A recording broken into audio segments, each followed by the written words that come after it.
sebagai celengan utawa investasi masa depan yang sangat cerah, menjelungupkan laki-laki, menolong laki-laki. nolong dia kolmu. Jadi ngene, umpama kayane wong lanang ditampani plek, umpama Mas Faruk iki untuk kaya 1 juta, 5 juta, 10 juta, 100 juta diwenono Mbak Murni.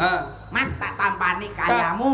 Umpama bojoku barang ngono kae. Mas tak tampani kayamu, sesuk tak tukokno gelang kalung nggo simpenan sak wayah-wayah awakmu butuh iso didol. Kowe termasuk kena investasi bodong le. Tak omongi tenang kowe.